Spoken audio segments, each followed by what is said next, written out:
이번 썰은 1039기 의무경찰 복무 시절 교통경찰로 직무수행하다가 도로교통법 위반 대상자 차주에게 민원을 받은 썰입니다. 도로교통 위반을 했는데 왜 민원을 넣어?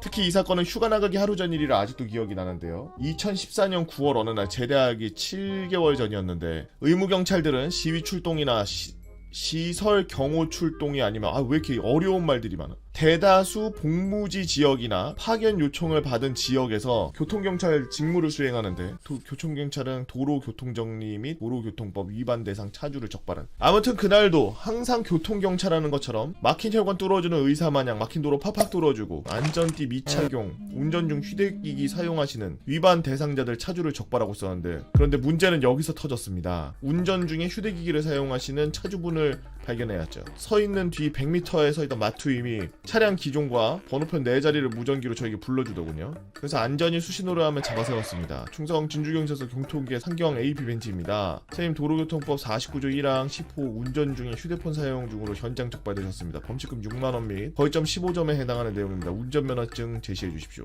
이경 때부터 배워온 FM대로 법적 하자 절차 없이 그대로 적발 절차가 조치가 술술 나왔고, 해당 차량 차주분께서도 별다른 이의 없이 운전면허증을 주시더군요. 그래서 PDA에 운전면허증 정보를 입력하고 블루투스로 연결된 소형 인쇄기에 나온 범칙금 티켓을 뽑아서 그대로 차주에게 줬습니다. 그렇게 절차를 마치고 안전하게 차량을 도로에 진입할 수 있게 수신호 정리를 딱 깔끔하게 마쳤고요. 근데 업무 마감 시간 5시 진주경찰서의 교통계 무전 채널에서 저희를 호출합니다. 보통 경찰서에서 의무경찰대원에게 직접 호출하는 일은 비상사태나 혹은 근처 신고자의 대기 지시 아니면 안 하는 터라 저와 마두임, 그리고 막내 후임은 밥 먹기 전에 뭔 일인가 투덜대다가 야 너네 빨리 업무 접고서 교통계로 복귀해라, 휴대전화 사용으로 적발된 운전자가 니네 민원 넣었다. 저의 심정은 갈고리 그 자체였습니다. 아니, 교통정리도 잘했고 도로교통법 위반 대상자들도 정확하게 잡아내서 이의 제기 없이 범칙금 티켓 발부했고, 진주경찰서 교통계로 복귀했더니 이미 해당 차주는 민원 이의 제기 서류를 쓰고 사라진 상태였고, 저와 2명은 저녁밥도 못 먹고 꼼짝없이 민원 이의 제기에 대한 소명 서류를 써야 했습니다. 교통경찰에게 위반 적발 대상자로서 민원 이의 제기를 하게 되면 그 당시 적발한 교통경찰과 적발당한 운전 차량 차주는 근처 소재지의 지방 법원으로 넘어갑니다. 뭐야? 여기서 민원 이의 제기가 받아들이지 않으면 영창이나 군복무 중 불이익을 받지는 않는다고 하셨습니다. 그래서 민원 제기에 교통경찰이 진다고 해도 해당 범칙금 티켓만 직권 취소되는 것이지 불이익이 없다는 그 친절한 설명에 저희는 안심하고 자대로 복귀했습니다. 그리고 2달 뒤 2014년 11월 추운 날, 행정반에서 알립니다. 1소대 1분대 AP벤치 마투임 후임 3명은 즉시 행정반으로 내려올 것. 민원 제기 사실을 잊고 있던 2달 후 갑자기 저와 2명은 행정반으로 호출을 받았고, 엄청 빠르게 3명은 행정반으로 뛰어갔죠. 너네 내일 출동 빠지고 진주 법원 갈 준비해. 9월에 교통적발 민원사항이 그거 졸결 난단다. 갑자기 법원 가라는 명령에 저희 3명 얼굴이 하얗게 질려버릴 것 같았습니다. 그 다음날 시위 출동에 빠지고, 사실 이건 준내꿀이었습니다. 철야 출동 빠지고 법원 가게 해주셔서 진심으로 감사합니다. 그때 검은색 카니발 차주님 진짜 감사합니다. 저와 후임들은 교통경찰 복장을 한 채 진주경찰서 1호 경찰차에 타고 진주 내 법원으로 갔습니다. 진주경찰서 의무경찰대원대 교통범칙금 민원제기 당사자 이의 제기건이네요. 예, 판사님 정말 억울해서 2달 동안 기다렸습니다. 뭐가 억울해? 차주분 블랙박스 제출 거부하셨네요. 그때 블랙박스 메모리가 고장나서 촬영이 안 됐다고 해명했습니다. 알겠습니다. 근데 뭐가 그렇게 억울하신지 저는 이해가 안 되네요. 갓 판사님께서 뭐 그렇게 억울하냐고 민원 당사자분께 대놓고 극딜을 시작합니다. 여기 서류 보면 삼거리에서 적발되셨다고 하는데 정차 중이셨다고요? 예, 정차 중에 휴대폰 쓰는 거는 범칙금 발부 대상자가 아니라고 알고 있습니다. 그래서 민원 넣은 거고요. 그때 초록불 신호인 거 다 보고 잡았구만. 제가 봤을 때는 차주분께서 지금 거짓말 하시는 것 같은데 아닌가요? 아닙니다. 고작 6만원 가지고 이리 구차하게 거짓말을 하겠습니까? 말이 되는 소리 좀 하세요. 갑자기 판사님이 호통을 치시더군요. 이걸 보세요. 여기 삼거리 신호가 CCTV 다 보이는데 저희도 모르는 CCTV 영상은 교통계장 경감분께서 삼거리 중심으로 설치된 방법 목적 CCTV를 따와서 추가 자료로 제출하셨던 겁니다. 이거 정식 재판 아니라도 법정 모욕죄 적용할 수 있는 거예요. 어디서 법정에서 거짓말을 해요? 죄송합니다. 그렇게 적발당한 운전 차주는 민원 당사자에게 당시 적발한 우리 교통경찰의 손이 아니라 진주 내 법원에 있던 판사님 손에 역광광을 당하셨죠. 저와 후임들은 들러리 그 자체였습니다. 여차 헛짓거리를 벌여놨던 민원 당사자는 똥쉬운 표정으로 법적을 나가시다. 에이씨 좆. 한마디로 하시면 문제의 카니발을 타고 사라지셨습니다. 저런 분들이 이제 그 약간 자기 삶에 그 완전 빠져있는 분들, 그런 분들이 이제 저런 분들인데, 채팅창에 방금 전에 올라갔다 살찌신 것 같은데라 이런 말 하는 분들 지금 다 이 얘기를 하고 있는데 갑자기 자기 혼자 다른 얘기 하잖아요. 섞이지 못하고 자기 세상에 갇혀있는 분들, 이런 분들. 갇혀있지 말고 나와서 다른 사람들과 어울리면서 사는 건 어떨까요? 유튜브로 보시는 분들은 법정에 가보신 적 있나요? 전 없는데. 법정에 한번 가보신 분들 있으면 법정에서 재밌었다니.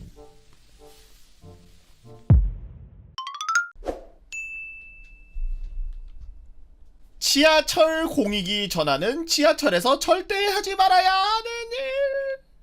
안녕하세요. 유튜브 잘 보고 있습니다. 군대 썰이 인기가 많고 또 사람들이 많이 보는 것 또한 알고 있지만 사복에 대한 썰은 별로 없는 것 같더라고요. 제가 다니는 역은 사생활 보호 및 여차저차 다른 이유로 밝히지 않겠습니다. 저는 18년도 군번으로 4급 판정을 받아서 지하철 공익으로 지공이 되었죠. 지공도 급이 나눠지는데 최대 B급부터 패급까지. 최대가 B급이야? 아, A급은 없어? S급, A급 없어?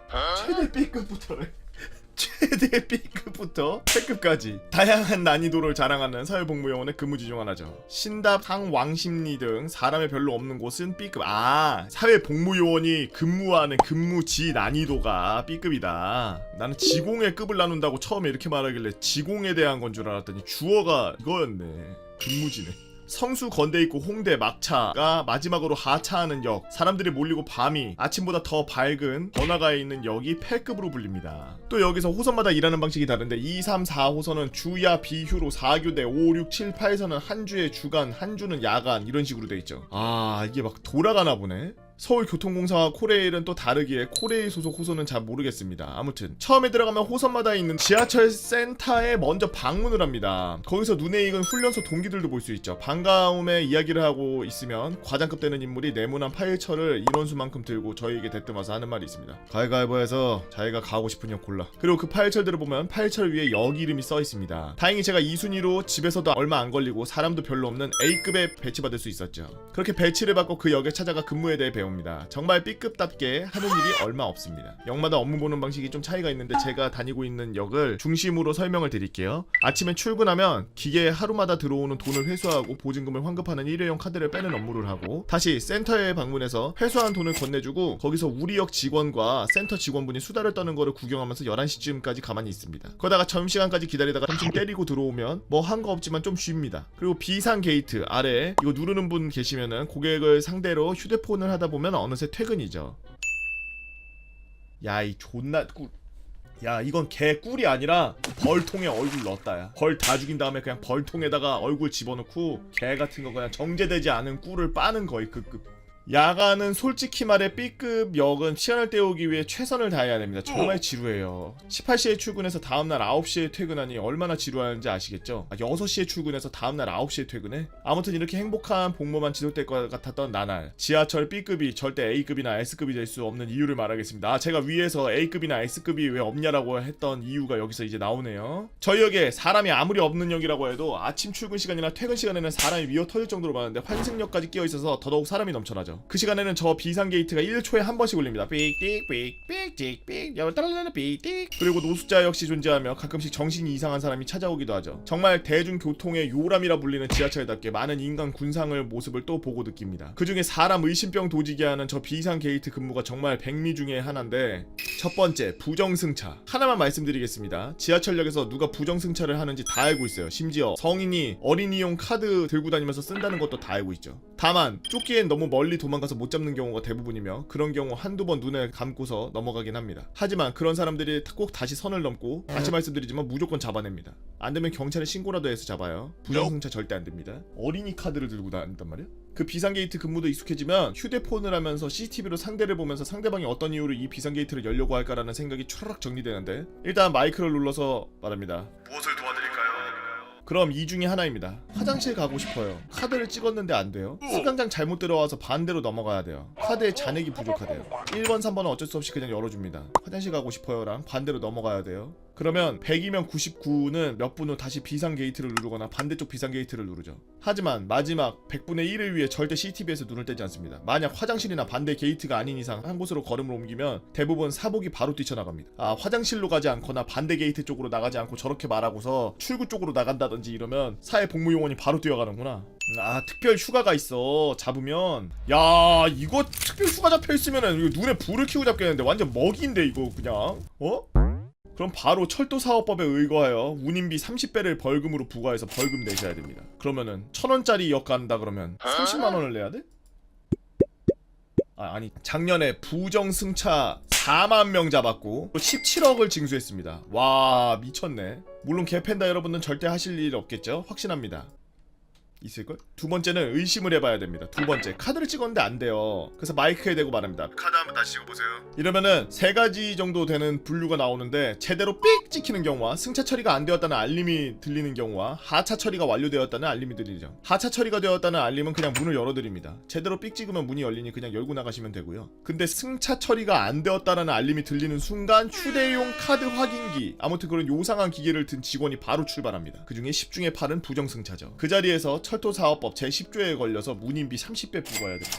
와... 그 중에서 바로 내는 사람과 끝까지 벌금을 지급하지 않아 경찰서로 불려가는 사람, 경범죄 처벌법 등에 걸려서 최대 10만 원의 벌금까지 더 내야 되는 상황까지 가고야 마는 사람들도 있죠. 만약 그 사람이 10번을 했다. 그럼 그 10번의 부정 승차 운임비 30배를 다 내야 되고 경찰 측에 벌금을 또 따로 내야 됩니다. 진짜 하지 마세요. 기본 운임비로만 계산하겠습니다. 기본 운임비 1350원 계산으로 10배 하면은 13500원. 여기에 30배를 더 내야 되니까 13500원에 30배를 하니까 40만원 돈 내야 되고, 경찰에 신고도 했으니까 경범죄 처벌법으로 10만원 벌금 또 내야 되니까 50만원 돈을 내야 됩니다. 그리고 두 번째, 막차 시간에 술 처먹고 화장실에 있지 마세요. 진짜 욕이 절로 나옵니다. 만약 화장실에서 필름이 끊겼는데 일어나서 출구 계단에서 자고 있다? 이건 직원하고 사복이 그쪽에다 버린 거임. 장난이고 대부분 119를 불러서 주치의자 안정실까지 모셔다 드립니다. 화장실에서 필름 끊긴 분들, 남성은 대부분 쇄골 부분을 꾹 누른다든지 가슴 중앙을 손바닥 뼈 있는 곳으로 살살 돌리면서 문지르면은 아파하면서 잠에서 깹니다. 여기를 이렇게 문지르면. 하지만 여성분들이라면 이야기가 달라집니다. 대부분 혼자 있는 여성분들은 못 받고 남자친구나 동성친구가 화장실 앞에서 기다리고 있는데 남자친구분은 차마 여자 화장실에 못 들어가고 막차 시간이 끊겨서 지하철 문은 닫히고 어쩔 줄 몰라서 발 덩덩 구르고 있는데, 동성친구는 대부분 똑같이 취해 있는 경우가 많습니다. 아무튼 그 상황에서 그 사람이 진짜 남자친구가 아니라면 이라는 가정도 해봐야 되기 때문에 무조건 경찰 부릅니다. 그리고 만약 그날 여성 직원이 없을 경우엔 더욱 난감해집니다. 못 볼 걸 진짜 많이 봅니다. 진짜. 지하철에 대해서 굉장히 좀 자세하게 알게 됐네요.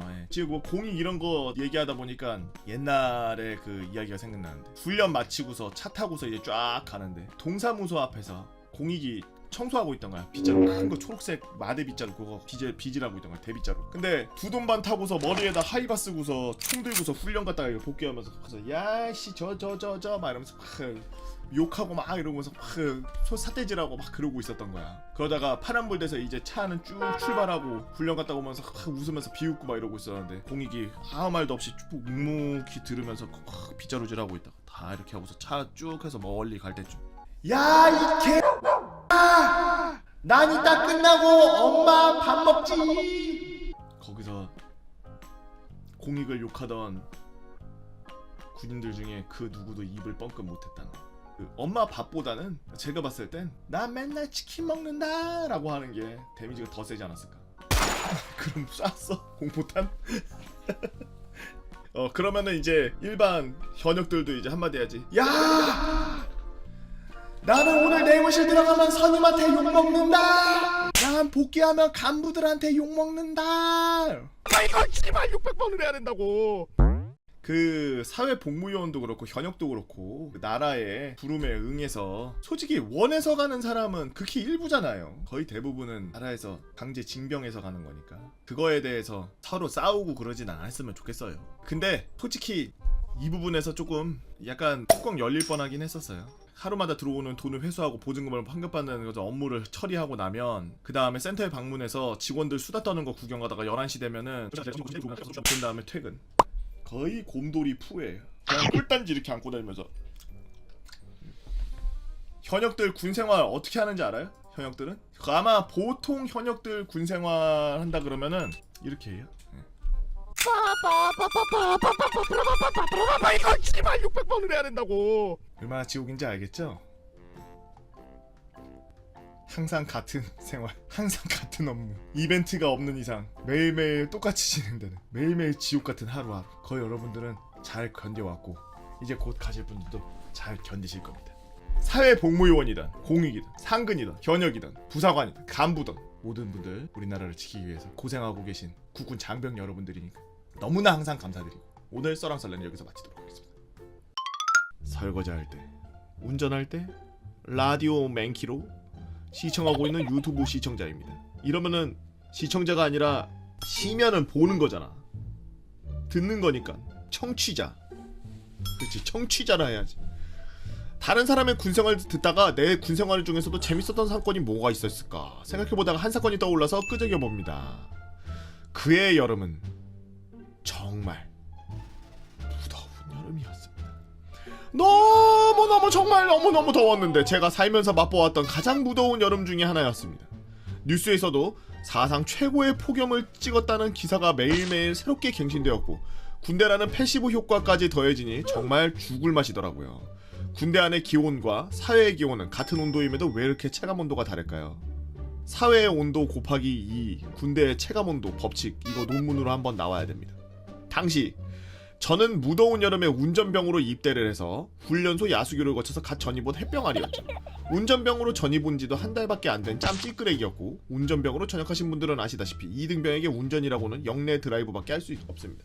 영내 드라이브라도 하면은 어느 정도 운전하는 놈이지. 보통은 오르막길에서 반클러치로 갔다가 차 정지시키는 스킬 정도까지 못 배우면 차 안 줘요. 이마저도 선임이나 간부가 시켜줘야 할 수 있었는데 운전 교육이 없는 날엔 작업이 있는 곳이면 어디든 팔려다니고 그 작업이 끝나면 다시 수송부로 돌아와서 차량 정비나 하는 그냥 노가다 잡부나 다름없는 삶을 살고 있었습니다. 운전병으로 입대하시는 분들 운전만 하시는 줄 아는데 운전 못하면 그냥 노가다 잡부 인생이에요. 본인이 운전 못하는데 꿀 빨려고 운전병으로 지원하신다면 나태 지옥을 경험하시게 될 겁니다. 제가 아는 선임 중에 운전을 잘 못하고 배차 받을 때마다 사고 내서 전역할 때까지 운전대 한 번도 못 잡고 전역한 사람도 있죠. 아무튼 그날도 한 마리의 일벌로서 선임들이랑 작업을 하고 있었는데 수송관이 갑자기 저희 쪽으로 다가왔습니다. 땡땡 선임, 수송관님 수송관에 지시한 작업 다 거의 끝났습니다. 고생했고 내가 좀 보니까 거기 물 퍼야겠더라. 야 애들 데리고 가서 저기 물이나 좀 퍼라. 우리 부대에 뭔 우물이 있나? 당시 저는 전입 온 지 한 달밖에 안 돼가지고 부대 안에 우물이 있는 줄도 몰랐고 날도 덥고 하니 그냥 물놀이나 하는가 보다 하고 생각했죠. 하씨 됐다 이거. 이걸 하필 우리가 해야 되나 이걸. 아씨. 땡땡매년님 물 푸라는 게 무슨 의미입니까? 저희 부대 안에 우물이 있습니까? 우물이지. 그거 우물이긴 우물이지. 아무튼 우린 쓰니까 빨리 눈삽이랑 큰 양동이 하나 들고 따라와. 저는 영문도 모르고 제 동기들이랑 눈삽이랑 양동이 챙겨서 선임 뒤에 따라갔습니다. 선임 뒤를 따라가 보니 야외에 오픈된 차량 정비소가 하나 있었습니다. 그것은 지금의 컨테이너로 만들어진 정비소가 생기기 전 아주 옛날에 만들어져서 지금은 거의 쓰지 않는 그냥 방치되어 있는 옛 정비소였는데 그곳에는 차량 밑으로 들어가서 정비할 수 있게 돼 있는 곳이 있었죠. 독고다이구나. 이렇게 돼 있는 곳 말하는 거예요. 바로 이곳입니다. 이게 독고다이예요. 사회 정비소는 리프트로 들어올려서 하지만 군대에는 그런 시설이 거의 없죠. 선임한테 물어보니 야외에 있는 시설이다 보니 비가 올 때마다 빗물이 이 밑으로 흘러들어갔고 흘러들어간 빗물은 해가 갈수록 쌓이고 쌓여서 흘러넘쳤고 사람이 퍼내야 할 순간까지 왔던 거였죠. 이 작업은 약 5년에 한 번 이루어지고 하필 재수없게도 5년이 되던 해 제가 전입을 오게 된 겁니다. 구덩이 안을 살펴보니 각종 쓰레기와 죽은 벌레의 시체들로 뒤덮여버린 완전 개 썩어버린 고인물이었죠. 저 보통 옆에 물 빠지는 공간 만들어 놓는데 배수구 만들어 놓는데 저 배수구를 작업을 안 했나 보다. 막히거나 5년 동안 온갖 쓰레기와 죽은 사체들이 한 곳에 써가지고 발효 과정을 거치고 그 똥물이 풍기는 향기는 지금 제가 살면서 맡았던 냄새 중에 가장 최악의 냄새였죠. 땡땡선임은 야 그거 눈삽으로 퍼가지고 양동이에 담은 다음 땅에 묻어버려. 그냥 버려 라고 지시했고 저와 제 동기는 그 안으로 들어가서 물을 퍼내기 시작했습니다. 터덕 턱 턱. 너무 오랫동안 묵혀져 있던 탓이었을까요? 마치 묽은 요거트 같고 눈삽으로 오물을 퍼내면서 양동이에 쌓을 때마다 퍽퍽 철퍼덕철퍼덕거리는 소리와 함께 엄청난 악취가 올라왔습니다. 으악! 물을 퍼내면서 그 똥물은 제 전투복과 얼굴에 사정없이 튀면서 심지어 눈에도 들어가서 정말 기분이 아주 안 좋았죠. 나중에 전투복에 냄새가 너무 심하게 나서 세탁기에 몇 번 돌리고 돌렸는데도 냄새가 빠지질 않아 그냥 버렸습니다. 오물의 처리는 인적이 드문 곳에 허벅지 정도의 깊이를 파고 그 안에다가 부어서 처리했는데 문제는 이 똥물이 5년이란 세월 동안 고여서 발효된 탓에 약간 걸쭉한 상태의 물이었고 흙이 이것을 제대로 흡수하지를 못하는 것이었죠. 이 때문에 그 위를 밟는다면 5년 동안 발효시킨 그 물에 그대로 빠지게 되는 대참사로 이어질 확률이 컸습니다. 워낙 더러운 작업으로 선임들은 옆에 하는 신용만 하면서 빤스런을 하고 동기 2명과 저는 당시 무더운 날씨에 4-5시간에 걸쳐서 작업을 했죠. 무더운 날씨에 극악무도한 난이도의 작업의 정신상태 한계치까지 도달한 저는 결코 해서는 안 되는 짓을 저지르고 말았습니다.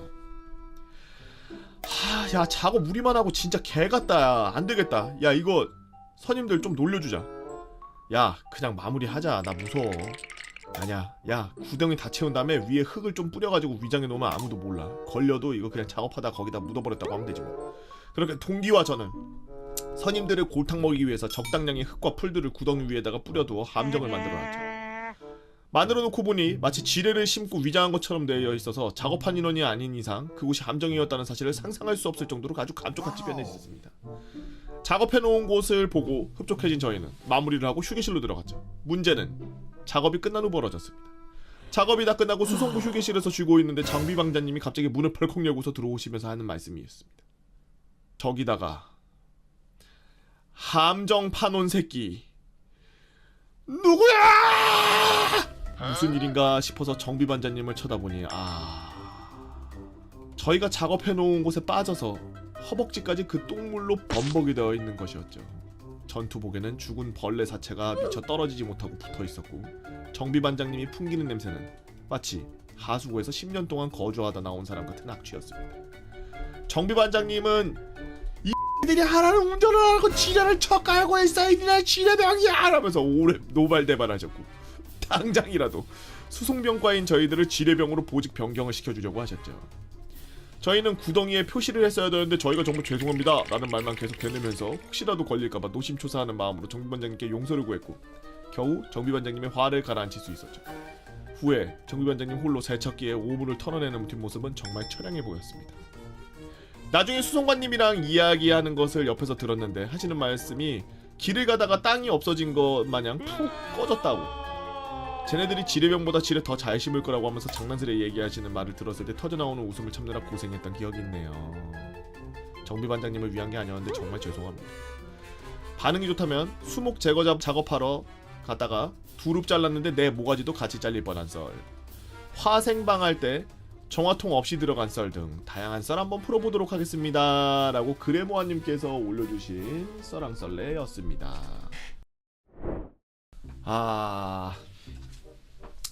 군대에서 저런 데가 많아요. 저도 이제 군대에 있으면서 보면은 여름에 이렇게 웅덩이진 데가 많아요. 특히 정비고 같은 데 보면은 주위에 뭐 바가지도 있고 뭐 탄박스 같은 것도 어디 구석탱이 이렇게 있고, 여름에 비 많이 오고 막 그러면 그런데 물이 이렇게 고여 있어요. 여튼 하늘을 보고 있고 물을 담을 수 있는 모양을 갖고 있으면 전부 물이 다 담겨 있어요. 근데 문제가 뭐냐? 제 정비병 때 얘기입니다. 독고다이에서 작업만 하면은 온몸에 피가 다 빨려서 현기증이 올 정도로 저희 완전 피가 마르는 거야. 모기한테 하도 뜯겨가지고 미칠 것 같아. 그게 하루 이틀이 아니라 몇 주가 지속되니까 그 밑에 내려갈 때 아예 이걸 뿌리고 내려가. 뿌리고 내려가는데 정비장교가 아이 X들아 이러는 거야. 애들 막 관대성면 되면서 상병 필병 막 이러면서 X들아 독고다이아에서 가스 풀면 어떡해 다 뒤지고 싶니? 잘 못 들었습니다. 뭘 잘 못 들어 이 독고다이에다가 가스 뿌렸다가 불똥 튀면 다 뒤지는 거야! 그러면서 막 소리 막 엄청 지르는 거야. 그거 맞긴 맞지. 근데 목이 X나 많으니까 모기 때문에 어쩔 수가 없었습니다. 죄송합니다. 안 뿌리겠습니다. 그랬더니 모기 어딨어? 모기 다 잡아! 막. 그래서 모기 어떻게 잡아와? 여튼 정비고 얘기하니까 진짜 썰들이 많은데 다음에 또 정비고 얘기가 나오고 이러면은 또 저도 알고 있는 여러가지 이야기들 같이 이렇게 풀어보도록 하겠습니다.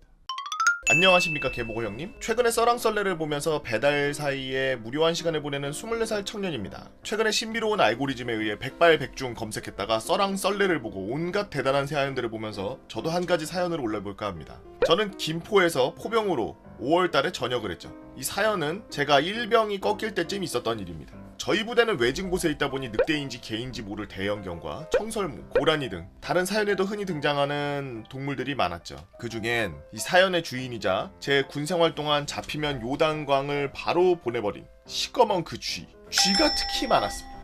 그놈과의 만남은 일병이 된 지 얼마 뒤 제가 속한 포대의 분대장이 실세가 되었고 그래서인지 출타 나갔다가 말린 문어를 사왔는데 그걸 한밤중도 아닌 대낮에 오전 일과를 다녀온 사이 문어를 포장채 침상 아래로 가져가서 먹고 있는 겁니다. 아, 문어, 그 말린 문어를 포장째로 집어다가 침상 아래까지 끌고 가서 그 밑에서 먹고 있었어, 문어를. 그걸 모르고 저희는 먼저 생활관에 들어간 분대장의 아, 나 이런 개 진심 짜증 분노가 섞인 강아지를 듣고 들어가 보니 침상 아래 신발들 사이에 뜯긴 문어 포장지를 보았고 상황 파악을 못하던 저에게 선임들이 설명해 주었죠. 우리 부대는 예로부터 쥐들이 많다. 그들과 간식을 건 전쟁을 평소에도 유지하고 있다. 라는 겁니다. 그러면서 라디에이터 뒤쪽에 놓인 쥐덫을 보여줬습니다. 저는 그 얘기를 듣고 아니 내가 지금 21세기를 사는 거야. 검정 고무신 시대를 살고 있는 거야. 라면서 이게 K군대인가? 라는 K군대의 모습을 보게 되어 벙쪄있던 그때 분대장이 바로 절 부릅니다. 어이 알로야. 예 무슨 일이십니까? 버리고 와라. 라면서 종이 박스를 주는 겁니다. 그 안에는 방금 언급된 문어를 포함한 작게 찢어진 과자들이 있었습니다. 그 쥐는 문어뿐만이 아니라 다른 과자도 처먹고 있던 거죠. 문어도 그 상자 안에 있는 걸 꺼내서 먹은 거라고 했습니다. 저는 남은 문어 조각들을 보면서 이거 몇 개만 제가 써도 되겠습니까? 야 먹으려고? 먹다 식중독 걸려서 뒤져. 아닙니다. 제가 복수하겠습니다. 그 말에 제 의도를 알아채는 분대장은 야 쥐는 달달한 걸 좋아하지. 그런 거 잘 안 먹는다. 버려라. 라면서 후임들에게 남은 간식 중에 달달한 걸 쥐덫에 미끼로 설치하라고 했죠. 분리수거장에 내용물들을 버리며 몰래 문어를 2조각 꺼내서 주머니에 넣었습니다. 그리고 선임들이 생활관에 없는 사이 미끼가 없는 쥐덫에 하나 그리고 휴게실에 있는 쥐덫에 하나 설치하고 생활관에 돌아갔죠. 그날 저녁 TV를 보며 개인정비를 취하는 날 그 순간 소리에 뭔가 싶었는데 선임이 자주 듣던 소리인지 침상 아래를 보니 쥐가 쥐덫에 gat혀 있었습니다. 제가 문어를 걸어놓은 덫이었죠. 모두들 유레카를 외치며 저에게 잘했다며 칭찬했고 그 쥐는 아이고 이게 그렇게 잔인하게 죽여. 아유 쥐덫 째로 태워가지고 부대 뒤 야산에 던졌습니다. 그 순간 전 보람감을 느꼈죠. 그리고 몇 달 뒤 야간 훈련을 마치고서 취침이 있었는데 새벽 3시 저는 이상한 소리에 잠이 깼죠. 쥐를 둘러보니 이미 잠에 깨서 열 받을 대로 받은 분대장이 LED로 침상 아래를 비추며 알로야 그 새끼들이 구멍 내려고 바닥 긁는 것 같다. 어떻게 합니까? 아 몰라 씨. 침상 내부에서 긁는 거라 잡을 수도 없고. 전 그때 아 이 자식들 복수하네. 쥐들이 동료의 복수를 하는 줄 알았고 그날 느낀 그 감정은 사이코키가 있던 저를 각성시켰습니다. 그날 후 쥐가 잡히긴 했으나 여전히 계속 튀어나왔고 그때 분대장은 전역하고 저에게도 후임이 생기고 어느 날 쥐들이 나타나 침상 위를 뛰어다니고 어떤 선임은 베개 위에 그놈들의 배설물이 있었고 같은 생활관의 수송부동기는 자는 중에 쥐가 등 위로 넘어가는 등 여러 피해 보고가 되던 어느 날 잡았다 이 새끼야!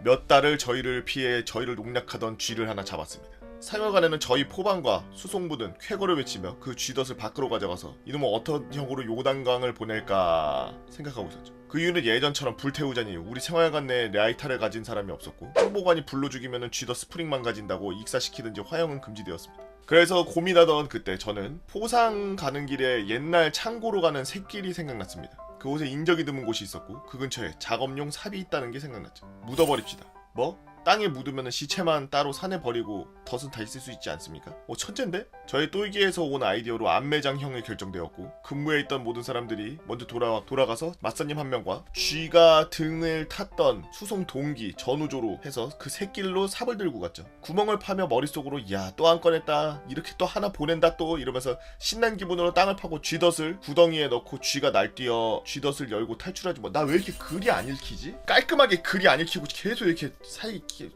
중간중간에 이렇게 한 번씩 걸리냐 이거. 앞에 고가 나왔는데 뒤에 또 고가 나오고 이러면은 글이 이상해진다고.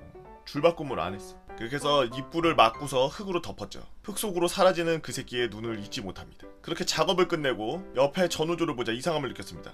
이런 미친놈이? 라는 표정이었죠. 저는 의아해하면 동기에게 표정이 왜 그래? 라고 묻자 그 친구는 너 왜 쥐 파묻는데 노래 부르냐? 그렇습니다. 전 신나서 쥐를 안매장하는 동안 노래를 흥얼거린 겁니다. 그것도 입꼬리가 올라간 밝은 표정으로요. 전 그걸 듣고 아무렇지도 않게 원수를 잡았잖아. 예전에 이 새끼 때문에 잠도 못 잤잖아. 야 그래도 죽이는 건데. 선임은 제 정신 상태가 걱정됐는지 진심으로 미친놈 취급을 하며 일행들과 생활관에 돌아왔습니다. 그날 이후 전 쥐를 죽이며 노래를 부른 미친놈이 되었고 잡힌 쥐의 뒤처리를 담당하게 되었죠. 그 이유는 쥐를 처리하는 것에 집중하여 쥐를 잡는 것에 거부감이 없어서 금방 빠르게 처리하였습니다. 아 무슨 말이야. 아 뭐야 라임이야 뭐야 며며 여여 고고 지 봐봐 그 이유는 이러고서 설명을 했잖아. 그러면 끝에는 그렇기 때문입니다 라고 해야 되는데 그 이유는 처리했습니다. 무슨 말이야. 아 편집자님 죄송합니다. 이거 내가 좀 지어서 말해야 되겠는데. 쥐를 처리하는 데에 처리한다는 것에 집중해서 오케이 쥐를 막사에서 처리한다는 거에 집중이 됐기 때문에 쥐 잡는 거에 다른 사람들처럼 연민을 느낀다든지 그런 게 없어서 뒤처리를 담당하게 되었대요. 그 업무는 말년 병장 때까지 계속됐죠. 도대체 쥐가 얼마나 많은 거야. 이후엔 어떻게 하면 안매장보다 빠르게 더 쥐를 처리하며 쥐덫을 다시 쓸 수 있을까를 고민하여 더 빠르게 처리하는 방법들 여러 가지를 생각해냈습니다. 이런 식으로 저는 쥐 처형인의 군생활을 보냈습니다. 추신, 쥐가 하도 많이 나올 때는 잡은 쥐를 처리해서 피를 뽑으면 그 피를 쥐들의 자주 침몰하는 곳에 뿌려서 못 오게 할까 했습니다. 그 의견이 쥐 처형인 칭호를 더욱 굳건하게 만들어줬었죠. 라고 알로하스코님께서 올려주신 썰랑썰레입니다. 군대에 쥐 많죠. 저도 훈련소에 있을 때 밤에 잘 때 옆에 이렇게 훈련소 옆에 이렇게 동기 이렇게 머리맡에서 쥐가 저기 멀리 빨리 왔다 갔다 하는 것도 아니고 동기 머리맡에 있는데 머리 위에 여기 베개 있는데 그 옆에 근처에서 제자리에서 막 뛰고 있어. 제자리에서 타타타타타타 뛰고 있더라고. 웬 쥐새끼가 저 침상 위에서 제자리에서 런닝머신 뛰고 있나. 쥐 실제로 보면 개 징그러워요. 저 고물상에 있을 때도 쥐는 보통 잡으려고 하거나 따라가거나 그러면은 역으로 똑똑한 놈들은 역으로 도망 안 가고 올라타요. 왜냐하면 자기보다 큰 동물이 근거리에 왔을 때 자기가 잡힐 것 같으면 바지를 잡고 올라타. 몸 위로 올라와 바로. 그렇게 하면은 어디 갔나 막 이렇게 찾는 동안 바로 도망치려고 몸으로 붙어. 바지 속으로 들어오면 지옥이에요.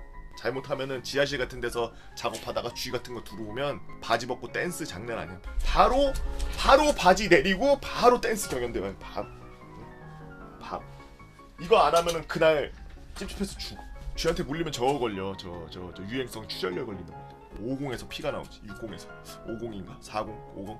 하나 둘 셋 넷 다섯 50에서 피가 나오지. 아니지 7 70이구나. 70에서 피가 나오. 작은 동물을 죽이고 그 동물을 죽이면서 오는 그런 뭔가 쾌감이라든지 흥분되는 약간 그런 거는 정말 그 미국 저 범죄 심리학 이런 거 하는 사람들이 거의 대부분 범죄적인 그런 사고를 갖고 있는 사람들이 어리거나 작은 동물들, 사람보다 작아서 내가 막 아무렇게나 할 수 있는 그런 동물들을 학대하고 그런 동물들을 죽이는데 거리낌이 없는 사람들 대부분이 약간 그런 기질을 갖고 있다라고 그렇게 나와 있어요. 식사를 할 때 뭐 이렇게 고기를 먹듯이 이렇게 생존을 위해서 하는 행위라든지 그런 게 아닌 재미나 자기의 그런 뭔가 본능을 채우기 위해서 하는 행위라면 잘못됐다는 걸 인지를 하셔야 돼요. 그 범죄자로 들어가는 지름길. 왜냐? 작은 거부터 시작해서 그 쾌감을 계속 유지하다가 더 이상 쾌감이 무뎌지면은 조금 더 큰 거, 조금 더 큰 거, 조금 더 큰 거, 조금씩 커져서 나중에는 나랑 비슷한 거를 해하기 시작하고. 여튼 쥐가 문제인 것도 있지만 글쓴이신 알로하스코님도 이제는 작은 동물들은 혹시 그러시진 않겠지만 작은 동물들을 괴롭히거나 처형을 하는 일은 없도록 해야겠죠? 최근 넷플릭스에서 드라마 DP가 엄청나게 인기를 끌고 있다고 하는데요. 제가 체험한 건 아니지만 복무 당시에 DP병으로부터 교육받은 내용이 있어서 글을 한번 적어볼게요. 시간이 제법 지난 내용이라 지금이랑 좀 다를 수도 있겠네요. DP 병사가 교육을 해요? 저는 06년도 군번으로 해안 경기근무병이었습니다. 일병 꺾일 때쯤 어느 날 정훈 장교님께서 방문해가지고 경기근무에 투입되지 않는 인원들 전부 소집해라 하셔가지고 정훈교육이 실시되었습니다. 저희는 해안 부대 특성상 20-30명으로 이루어진 소규모라 대대 복귀 전까진 외부 교육은 거의 이루어지지 않는데 이날 특이하게 정훈 교육이 이루어진 거였습니다. 교육에는 정훈 장교 외에도 2명이 같이 동참했더라고요. 그들은 자신을 탈영한 병사를 잡는 특수한 보직이라고 소개했습니다. 이름이 복잡하고 해서 대충 흘려들었었는데 그게 DP였던 것 같습니다. 군무 이탈자 체포조였나? 뭐 있는데 키가 제법 크고 많은 체격으로 군인이라기에는 머리가 길고 사복을 입고 있었죠. 사병이라고 소개를 받긴 했지만 눈빛부터 분위기가 달랐습니다. 형사가 눈앞에 있다면 이런 느낌인가 싶었죠. 이날 교육 내용은 당연히 탈영에 대한 내용이었습니다. 교육받은 내용에 따르면 군대에서 생각보다 탈영이 엄청나게 많이 일어난다고 하더라고요. 상부에 보고되지 않고 적당히 처리되는 것을 포함하면 세기도 어려울 정도라고 하네요. 특히 초병은 군부대와 민간인 경계에 있는 만큼 탈영이 가장 많이 발생하는 보직 중 하나인데 저희를 대상으로 별도 교육을 하는 것도 바로 그 이유 때문이라고 하더라고요. 초병에 한해서일 수도 있지만 탈영은 대부분 우발적으로 발생한다고 합니다. 사실 초병은 실탄이랑 수류탄을 들고 있는지라 다른 사고가 일어나면 몇 배는 위험하죠. 당시 관련 사고가 있기도 했고요. 그냥 날이 너무 좋아서 선임한테 갈굼받아서 여자친구한테 차여서 홧김에 근무지를 이탈하는 경우가 대다수라고 했습니다. 저희 옆중대에 상근 친구 한 명이 여자친구 만난다고 주간 근무 출근 안 하는 바람에 탈영 처리돼서 뒤집어진 적이 있었죠. 심지어 근무 중에 과자 사러 몰래 마트 갔다 왔는데 그 사이 타 부대 간부가 오는 바람에 탈영 처리된 사례도 있었습니다. 이 밖에도 정훈 장교님은 여러 가지 탈영 사례를 소개하셨습니다. 저희는 이제 슬슬 부대에서 탈영을 하지 않기 위한 방법이나 노하우 등에 대해서 이야기할 것으로 예상을 하고 있었는데 그 DP라는 사람이 한 말은 의외였습니다. 탈영을 하고 싶으면 그냥 하라는 겁니다. 어차피 우발적으로 지르는 거 부대 안에서 총 쏘고 수류탄 까는 것보다 탈영하는 게 훨씬 몇 배는 낫다고 하더라고요. 아무리 당시에 워낙 그런 사고가 이슈다 보니까 병사들의 스트레스를 줄이기 위한 게 아니었나 싶은데 대신 조건이 있었습니다. 총은 놔두고 가라고 하더라고요. 부대 근처에서 잡히면 상부에 보고 안 하고 적당히 쇼 붙여서 운만 좋으면 연병장에서 군장 도는 수준으로 마무리되기도 한다고. 하지만 총 들고 나가면 바로 무장 탈영으로 보고돼서 커버 자체가 안 된다고 하네요. 정훈 교육이라 그럴 수도 있는데 그렇게 우발적으로 탈영했으면 미리미리 자수하는 게 나을 거라고 합니다. DP병 입장에서도 수당을 받는 게 아니라서 웬만하면 좋게 처리하려고 노력을 하는데 시간이 흐를수록 고생하게 되니까 자기들도 악에 바치는 게 있다라고 하더라고요. 그리고 만약에 내부 부조리나 구타를 참지 못해서 탈영한 거라면 자수 후 조사 과정에서 부는 게 좋다고 합니다. 그러면 별도로 또 따로 조사가 또 들어간다고 하네요. 이게 저희 부대 특성이나 당시 분위기 때문에 그럴 수도 있었는데 상황에 따라 부대를 옮기거나 추가적인 조치도 이루어진다고 합니다. 개인적으로는 이 말을 좀 신뢰하는 편이었습니다. 실제로 저희 옆 부대에서 피한 신고가 들어가는 바람에 대대 하나가 박살나고 개편된 사례가 있었거든요. 사실 저는 부대에서 내부 부조리나 폭행을 당한 것이 없어서 드라마에 나온 내용에 대해 공감이 좀 덜한 편이었는데 아직까지도 부대에 저런 악습이 남아있다는 게 안타까울 지경입니다. 저희 부대에서만이라도 그런 악습을 없애기 위해 노력을 했을 선임들에게 감사의 인사 보냅니다 라면서 드아이자님께서 올려주신 썰랑썰레였습니다. 요즘에 DP 유행이죠. DP라는 드라마, 저도 군대 썰을 업으로 하는 유튜버로서 DP 드라마 아주 재밌게 잘 봤습니다. 1편 볼 때는 손에 땀이 나서 진짜 이게 만약에 2편까지도 계속 이런 식이라면 못 보겠다라는 느낌이 들 정도로 막 가슴도 막 답답하고, 저는 거기서 나온 그런 일들 그리고 그런 분위기들 실제로 제가 군 생활했을 때랑 굉장히 흡사했거든요. 되게 비슷했어요. 그 윽박 지르는 선임, 적응할 정보를 입력할 시간도 주지 않고서 여기저기서 갑자기 무수하게 들어오는 정보 입력 플러스 갈굼 플러스 원망과 한숨, 그런 거 들으면 자존감이 낮아질 수밖에 없어요. 내가 왜 살지라는 생각을 그때 처음으로 했어요. 내가 왜 존재할까? 라는 생각이 그때 막 들어요. 그런데 뭐 저렇지 않았는데 뭐 이렇게 말할 수 있는 사람은 정말 그렇게 크게 많지 않을 거라고 생각해요. 충분히 있을 수 있는 일들로 구성이 되어 있고, DP 드라마를 보고서 그 리뷰나 아니면은 막 댓글이나 이렇게 반응 같은 거 이렇게 좀 봤는데 어떤 분들은 에이 이거 픽션이고 저렇게 하는 데가 어딨어, 진짜 저렇게 한다고? 진짜 저렇게 저런 일들이 일어난다고? 이러면서 댓글 달고 그러시는 분들이 계시는데 비일비재하고 항상 있는 일이에요. 저 군대 있을 때만 하더라도 부조리 당한 거 얘기하자면은 저는 이제 수송병과인데 정비병이었으니까 기름 색깔로 구별 못하니까 냄새나 맛으로 구별해야 된다 그래가지고 컵에다가 따라 놓고서 손가락으로 찍어 먹게 하고, 경유, 휘발유, 엔진오일, 브레이크액, 전해액 뭐 이런 거. 그래서 그 구별하는 거 배워야 된다고 해서 그거 먹고. 그러니까 뭐 잘못하면은 바로 공구로 대가리 맞고. 공구로 대가리 맞는 거는 뭐 일도 아니죠. 제가 충격적이었던 거는 매미 먹은 거. 선임이 자기 매미 먹어볼 테니까 너도 먹어라 그래가지고 자기 입에다가 매미 이렇게 넣었다가 조금 있다가 해가지고 먹여주더라고. 먹으라고. 살아있는 거.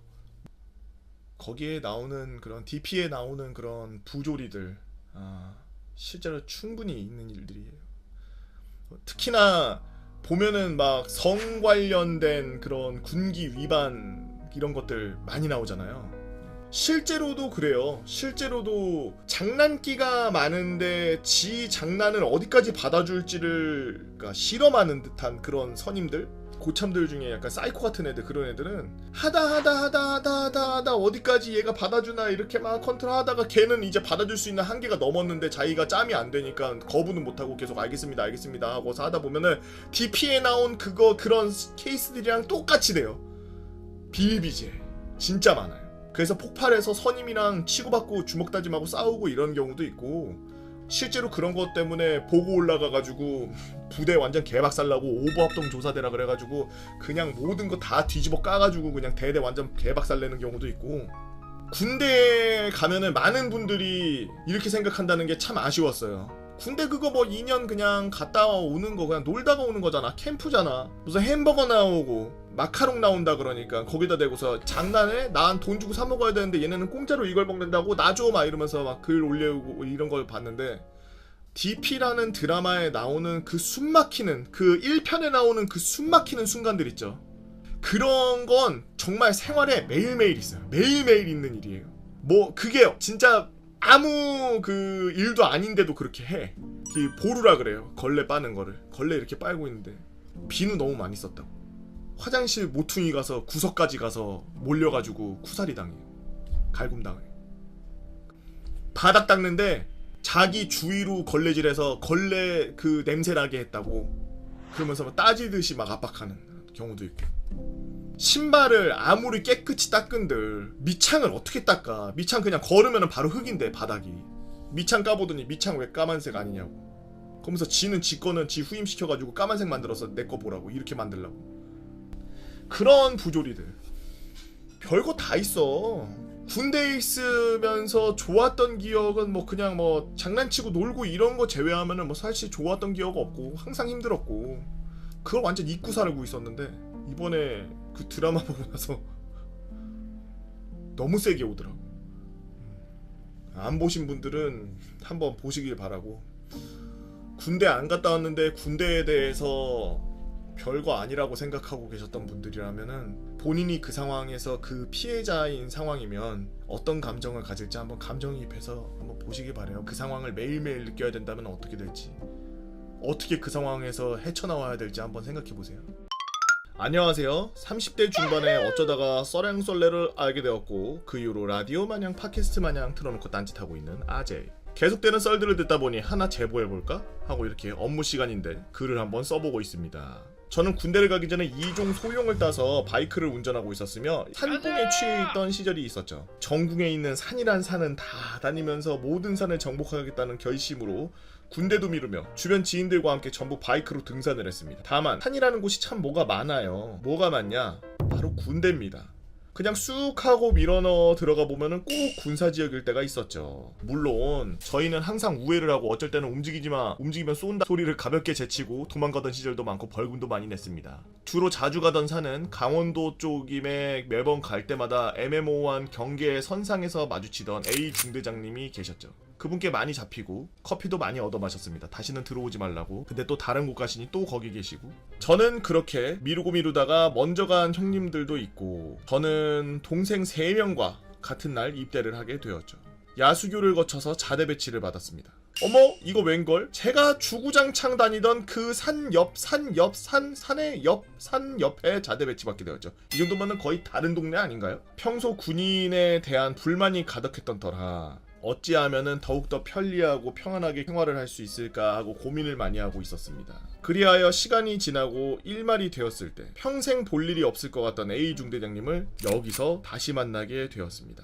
A중 대장도 저를 기억하고 있었고 삿대자리를 하면서 뺨? 아, 개망했다. 이거 망필이다라고 생각하고 충성 일병 뜨수 하고 인사를 드렸댔죠. 전설의 운전병 사건은 상초 때 일어나게 되었습니다. 저는 평소에 딱히 하는 것이 없는 운전병이었죠. 선탑자 꼬셔서 맥날이나 가끔 가는 그런 아주 평범한 운전병이었으며 누구나 같은 마음으로 아 전역하고 싶다 언제 하지 휴가는 언제지 오늘 냉동은 뭘 고를까 그런 평범한 생각을 하는 운전병이었을 뿐입니다. 훈련을 나가도 차량 뒤에 숨어있거나 앰뷸런에서 자거나 걸리거나 레토나로 드리프트를 보여주겠다며 다 헤집어놓는 그런 평범한 생활을 했는데 어느 날 갑자기 훈련이 잡힙니다. 저희 대대와 저자에 있는 타 대대와 3박 4일 동안 말 그대로 모의 훈련을 하게 되었죠. 보통 한쪽에서 훈련을 하기에 한쪽이 보통 유리할 수밖에 없습니다. 다만 이번에는 중간에 땡땡산에서 서로 지리를 모르는 상태에서 진행하기로 되어 있었죠. 물론 양쪽 다 훈련 전에 나가서 지리 숙달을 엄청나게 했습니다. 이때까지는 별 생각 없었죠. 저는 물자만 실어나르고 폭격 맞으면 그냥 뒤지겠지? 라는 생각을 했는데 다만 저희 대대장님과 타 대대장님이 선후배 사이여서 선배였지만 중령인 저희 대대장 저쪽은 대령 나중에 알게 되었지만 과거에 일말의 사건이 있었고 그에 따라 저희 대대장이 피해를 입었다는 것이며 엄청나게 싫어한다는 것을 알게 되었습니다. 훈련 D-3 저는 갑작스러운 호출을 받게 되었습니다. 상병 뜨수 용물 쏘았습니다. 쓰이바 문을 여니 저희 대대장과 중대장이 같이 나란히 앉아 있었습니다. 그냥 나가고 싶었는데 A중대장 새끼가 이상한 생각을 한 것이었습니다. 야 너 땡땡산 지리 다 기억하고 있지?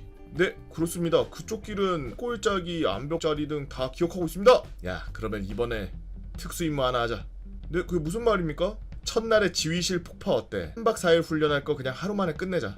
그리고 나서 중대장실에 불려갔는데 상황은 이랬죠. 저에게 지리가 능통하니 첫날에 오토바이를 타고 잠입을 해가지고 24인용 텐트 뒤통수를 날려버리고 오라는 거였습니다. 그리하여 대대장과 중대장 그리고 1개 운전병 이렇게 3명만 아는 특수작전이 진행되게 되었습니다. 저는 혼자서 짱구를 열심히 굴렸습니다. 저에게 필요한 건 폭파 딱지와 기동력을 충원하는 것 뿐이었죠. 그런데 말입니다. 군대에 오토바이가 어디 있습니까? 그리고 그딴 훈련이 어디 있습니까? 근데 저희 대대에는 CT백이 한 대 있습니다. 다만 이용하는 건 아니었고 전 대대장이 사용하던 것인데 이걸 사용해도 된다는 허락까지 받았습니다. 전 오토바이 카우를 다 떼 제끼고 꼴의 군인이라고 국방색으로 라카 색칠까지 이쁘게 했으며 마우라 안에 수세미까지 열심히 집어넣어 제가 타기 좋게 안장도 다 떼버렸죠. 훈련 당일 두돈반에 딸랑 오토바이 한 대가 실려 있었으며 간부 포함 소대장들은 그게 왜 실려 있는지도 몰랐고 단지 대대장이 들고 가신다라고 해서 그냥 실어가고 있었을 뿐이었습니다.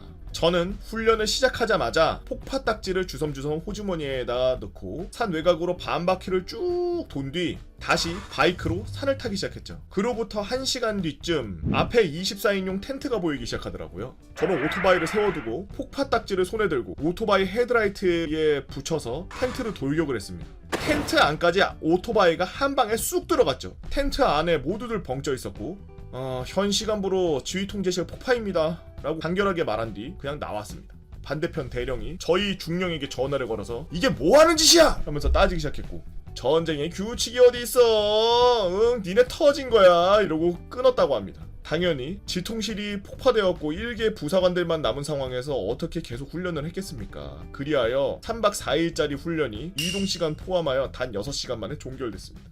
이 사건은 사단장에게까지 올라갔는데 저희 대대장이 전쟁의 규칙이 어디 있습니까? 전쟁의 규칙은 없습니다. 사상자 1명 외 사상자 없음 후황자 100땡땡땡명 등의 보고를 하고 그냥 끝냈답니다. 저는 포상휴가를 크게 받을 줄 알았는데 위에 언급했다시피 맥날 먹고 싶어서 맥날 갔다가 걸리고 자다 걸리고 드리프트 하다 걸리고 제 정기휴가만 감사하게 가진 채 전역을 하게 되었죠.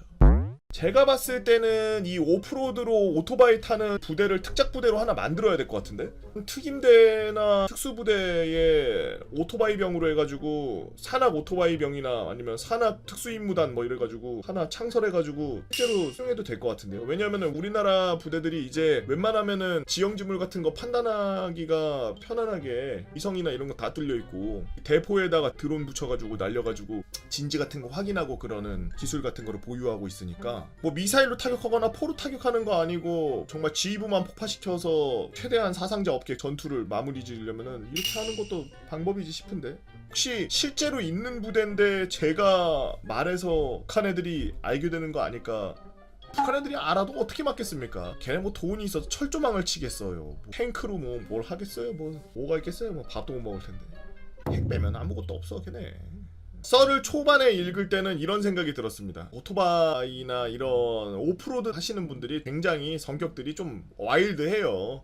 좋은 말로 와일드하고 나쁜 말로는 규칙을 안 지켜요. 준법 정신이 조금 많이 모자르죠. 실제로 제 썰랑썰레 초창기에 나왔던 썰 중에 하나가 뭐였냐면 오프로드에서 오토바이 타는 사람들이 훈련지 근처에서 점프 뛰면서 오토바이 타고 있다가 걸려가지고 간부들이 하지 말라 그랬는데 다음날 또 오고 그래가지고 훈련 중에 전 병력 총 들고 나와가지고 공포탄 들고 나와서 제압했다 뭐 그런 썰이 있었어요. 그때 당시에 그 오토바이 타는 사람들 엄청 욕먹었거든요. 유튜브에로도 욕먹었지만 생방송으로도 어마어마하게 욕먹고 저조차도 개념 없는 짓 하지 말라고 욕 엄청 했는데 그분이 여기서 근데 그런 분이 군대 가서는 또 욕이나 쓰이네 또. 이래서 사람이 좀 편협한 사고관을 갖고 있으면 안 돼. 항상 색안경을 끼고 보게 되잖아. 근데 그런 색안경을 끼고 보지 않고 이기기 위해서 뇌가 깨어있는 중대장이나 대대장 이런 사람들이 색안경을 끼고 보지 않고 작전에다가 직접적으로 사용을 했다는 거. 실제 전쟁 나면 아마 이럴 거예요. 군대에 가서 실제로 경험치를 푸셨다는데 대단하다는 생각이 드네요. 저는 18년도 초에 전역한 개짬 찌끄레기입니다. 항상 유튜브로만 보다가 저도 저희 행복아님 얘기가 너무나 하고 싶어서 참을 수가 없어 한번 글 써봅니다. 저는 식수인원이 900명 정도 되는 부대 취사병이었습니다. 아이고 고생했네. 참 뭣도 모르고 요리에 취미가 있어가지고 신병훈련소에서 취사병 당첨됐을 때는 진짜 꽤나 좋아했었죠. 인복이 많아서 저는 다행히도 부조리도 없고 다들 착하고 재밌는 취사병 선임 8명을 둔 취사장으로 전입을 가게 되었습니다.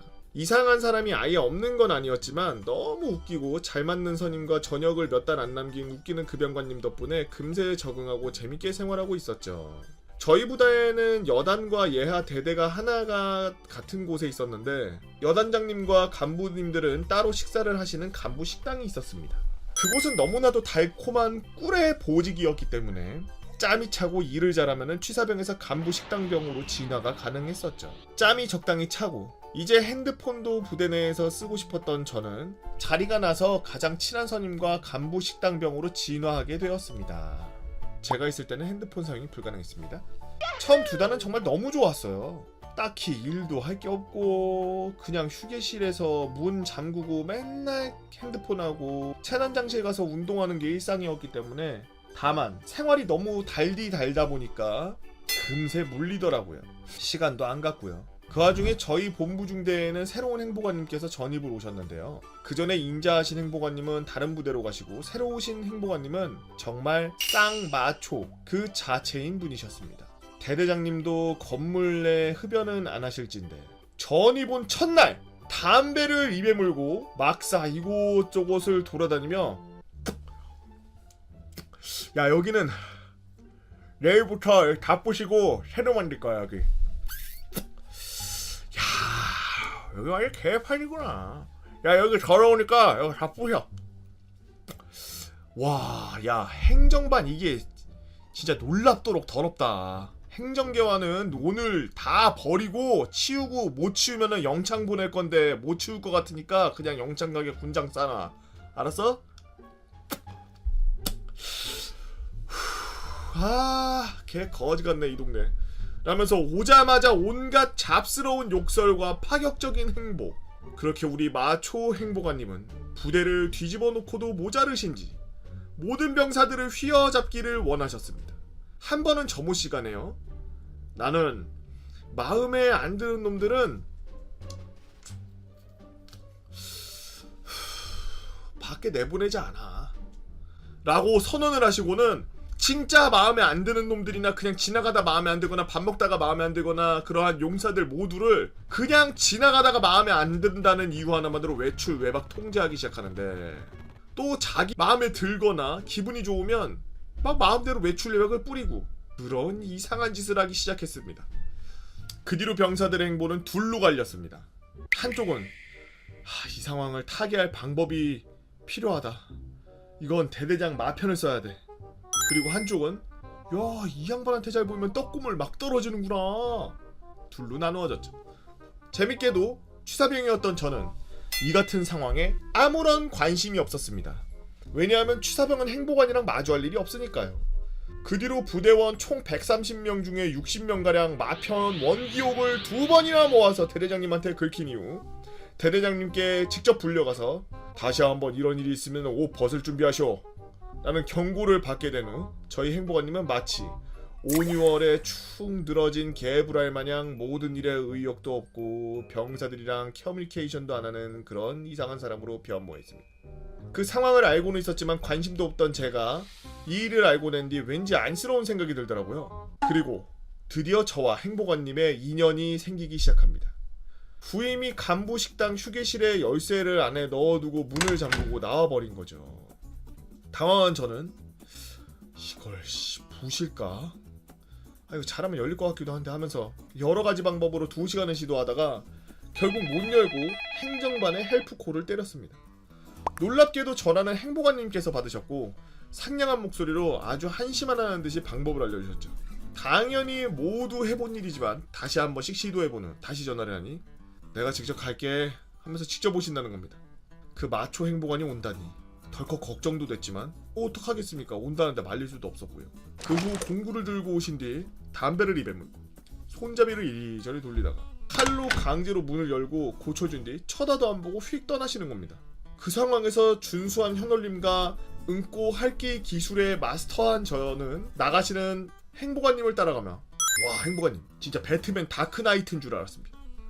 너무 멋있었습니다. 진짜 감사합니다 하면서 온갖 딸랑방구와 칭찬과 입에 발린 찬양을 늘어놓았고 놀랍게도 행보관님은 싫은 척하면서 입에는 미소가 서서히 번지기 시작했죠. 아마 병사들에게 너무 치이고 속상했는데 발랄하게 따라붙는 제가 마음에 드셨나봐요. 동네 똥개 하나 주순 느낌. 동네 이번에 새로 태어난 몇 개월 안 된 똥개 주순 기분인 것 같은데 약간. 그 뒤 행보관님은 식당에 오셔서 계속 야 이딴 거 그만하고 내 CP병이나 라고 꼬시기 시작하는데요. 꿀 자체이던 간부 식당병을 포기할 이유가 없던 저는 아유 아닙니다. 그래도 이거 제가 열심히 노력해야 되지 말입니다. 거절하고 있었죠. 나오는 날 행보관님이 절 행보관실로 부르더니 진지하게 너 내 CP병 해라. 아니 어떻게 행보관 CP병이 있어. 행보관 CP병 뭐야 말씀하시면서 네 덕에 내가 요즘 재밌어. 어? 야 내가 다른 병사들이랑 대화하는 거 봤냐? 어? 나랑 같이 다니면 맛있는 것도 먹고 애들 그 일할 때 왔다 갔다 하면서 놀리면서 산책도 하고 그러자. 어? 나랑 일 하나 하자 하면서 저에게 진지하게 헤드헌팅을 하시는 거예요. 그렇게 막 나가시던 인물이 일개 병사한테 아쉬운 소리 하는 게 정말 안쓰러웠던 저는 알겠습니다 라고 하고 다음날부터 행정병으로 출근하게 되었습니다. 모든 게 어색했죠. 아침 점호를 나가는 일부터 군복을 입는 일, 일과 집합 모든 게 어색했습니다. 막상 출근을 하고 나니 행보관님은 점심 밖에서 먹자는 말 이후로는 그냥 네 하고 싶은 거 다 해 하면서 나가라는 겁니다. 그 뒤 일과 시간 내내 여러 처부의 동기들한테 놀러다니고 행보관님 차 샀다고 드라이브 시켜준다고 밖에 나가고 밥맛 없다고 시내에 가서 밥 먹으러 가자 그러고 영화 보고 싶은데 마누라 싫어하니까 저 데리고 나가서 영화 보고 CP병보다는 행보관인 애착 인형이 되어버렸죠.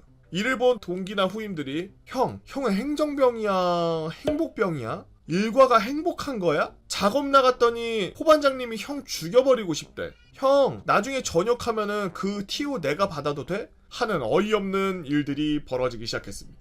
저도 꿀 같긴 했지만 무료했던 간부식당에서 행복병으로 보직이 바뀌니 여러모로 재밌더라고요. 취사병 생활도 힘들었지만 재밌고 추억도 많고 또 행보관님이랑 덕분에 군대에서 더 많은 추억과 즐거움을 쌓고 전역할 수 있어서 좋았습니다.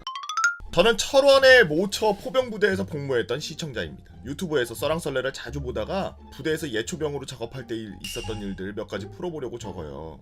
우선 예초병을 했던 입장에서 예초병하면 개고생한다, 풀만 보다가 전역한다 라는 말은 무조건 정답은 아닙니다. 풀이 안 자라기 시작해 예초를 멈춘 지 한 달이 지나면 하늘에서 하얀 쓰레기가 막 쏟아지거든요. 본문으로 한번 들어가 볼게요. 첫 번째 이야기. 8월 초 아주 더웠던 어느 여름날. 예초병은 동계활동복을 착용하고 작업합니다. 온몸의 수분이 땀으로 나갈 것 같지만 한여름에도 햇빛을 온몸으로 받으며 작업해야 하죠. 하지만 그날만큼은 바람이 선선하게 불어주었고 하늘의 축복이라 여기면서 예초기에 시동을 걸었습니다.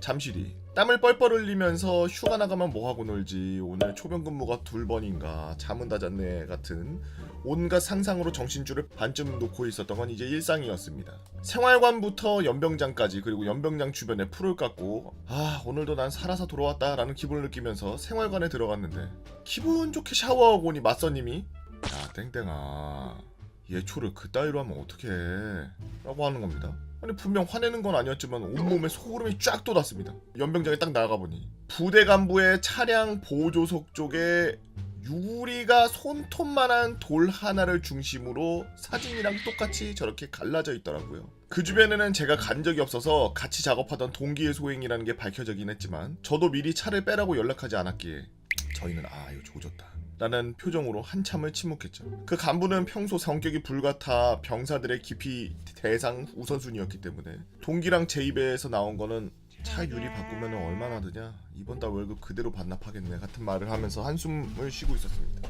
잠시 뒤 간부가 소식을 듣고 지통실에 내려왔고 저희는 목을 순순히 내놓을 준비를 하고 있었죠. 하지만 그 간부 야 너희는 이 날씨에도 종일 작업했냐? 아이고 야 괜찮으니까 상심하지 마, 다음엔 작업 전에 꼭 말해주고 라는 말로 저희를 구원해주더라고요. 그 뒤로는 저희는 무조건 작업 전에 차를 빼도록 연락했고 그때의 광경을 본 간부들은 일을 하고 있다가도 자신의 차를 구하러 미친듯이 뛰어오는 광경을 봤습니다. 두 번째 이야기. 3월 중순 어느 날 겨울이 지나 다시 예초에 해가 뜬 지 일주일이 지나고 막내에게 예초병을 넘겨주는 게 이제 한 달 정도 남았을 때 약한 풀보다는 뿌리가 굵어 겨울을 이겨낸 억센 잡초가 더 많은 시기고 줄날, 나일론 줄로는 튕겨내는 나뭇가지들, 제가 나일론이 아닌 쇠로 칼날을 선택하게 되었습니다. 날씨가 아직 쌀쌀한 정도라 오후에도 예초하기 딱 좋은 날이네 라는 말과 함께 작업을 시작했죠. 다시 정신줄을 놓은 지 1시간쯤 지났나 제 시야에 되게 굵은 나뭇가지가 들어왔습니다. 제가 쇠날을 장비한 것처럼 그 녀석도 온몸에 가시를 장비하고 있었죠. 분명 모든 예초병의 적! 저는 그 나뭇가지를 해치워버리기로 했습니다. 녀석이 조금 더 잘하면 절대 잘라낼 수 없다는 생각으로요. 저는 쇠날로 10초간 자비 없이 그 녀석을 뿌리만 살짝 남기고 통째로 잘라버렸죠. 그런데 잡초나 보통 나뭇가지는 베어낼 때 냄새가 나질 않는데 뭐 이상한 냄새가, 아니 냄새라기보다 뭔가 향이 나는 겁니다. 하지만 그때뿐 저는 다른 곳에 풀을 잘라내고 며칠이 지났죠. 그 나뭇가지의 정체를 듣고 저는 예초병을 넘겨주고 난 날 뒤로 저녁 때까지 은신했습니다. 그 가시투성이 나무는 주임원사님께서 3년 반을 키워온 가시오가피라는 약초였습니다. 이름은 알았지만 생김새는 몰랐기에 제 눈에는 그저 저의 작은 적이었을 뿐, 주임원사님은 그렇지 않았을 겁니다. 전날 저희에게 빨간 잎 둘러져 있는 안쪽은 그거 내가 심어놓은 것들이니까 절대 자르면 안 돼! 라고 분명히 말씀해 주셨고 저희도 뭔가 다른 모양의 이파리들이 있는 걸 확인 후 그 주변은 절대 건드리지 않았습니다. 하지만 그 가시오가피는 한참이나 먼 곳에 있었고요. 저걸 잘라내진 않겠지라고 여기셨던 건지 참사가 일어나고 말았던 거죠. 1호차 운전병이 그러더라고요. 그 광경을 보고 난 주임원사님의 원형 탈모가 점점 제가 예초한 것 마냥 더 심해진 느낌이라고. 다행히 난도질 없이 뿌리 바로 위부터 깔끔하게 잘라내어 남은 부분은 가져가셨다고 하더라고요. 병장이라 은신을 마스터해서 불려가거나 신변에 이상은 없었습니다. 이것들 말고도 이런저런 사건들이 있었는데 너무 길어져서 이만 마칩니다. 읽어주셔서 감사합니다. 안녕. 망시탕님께서 하나도 안 긴데 길다고 뻥치고서 올려주신 썰 잘 봤습니다. 예초병들 진짜 힘들지. 그러니까 군대는 노가다의 끝이야, 끝. 예초병 같은 경우에는 정말 여기 풀 높이랑 저기 풀 높이랑 미리수 정도밖에 차이 안 날 정도로 아주 반반하게 밀어요. 그 어떻게 하나 몰라. 바닥에 대고 하나? 그 예초병들 하니까 생각난 건데 군대에 있을 때 이제 예초병이 제 선임이었는데 예초병들 그 뒤에 달고 다니는 그 엔진에 뭐 연료가 뭐 들어가는지 까먹었는데 연료랑 그 엔진 오일이랑 같이 들어가요. 자동차 같은 경우에는 엔진 오일통 따로 있고 기름통 따로 있잖아요. 얘는 그 두 개를 같이 믹스해서 써요. 그 예초기마다 뭐 다르겠지만 우리 부대 거는 하여튼 혼합하는 거였어. 이제 우리 반 내무실 선임이라서 이제 이것저것 얘기하고 있는데 야 보고야 이거 봐봐라 이래. 예초기에다가 연료 믹스해서 넣다가 그 남은 연료를 아스팔트 있는 데다가 그냥 이렇게 붓더라고. 야 너 다이아드 봤지? 다이아드에서처럼 이거 불 이렇게 확 붙나 봐. 해보재. 아이 불 붙겠지 말입니다. 하지 마십시오. 불납니다. 네. 그래서 자기 해보고 싶대. 그래가지고 예초기 그 기름하고 엔진 오일하고 섞여 있는 거 바닥에다 이렇게 넣고 이렇게 쭉 붓고서 거기다 담배를 탁 던져서 이제 불을 붙이기로 했어. 근데 이제 뭐 그 주위에 인화성 물질은 없고 예초기도 다른 데 치워놓고 고기만 이렇게 좀 적셔놨어. 담배를 피는 동안 이게 기름이 그냥 가만히 있냐고. 계속 조금씩 움직이고 그러잖아. 저 딴 데 간다. 저 빨리 붙여야 되겠다. 그러더니 담배를 탁 던져. 안 붙어. 야 보고야 너도 던져봐. 던졌어.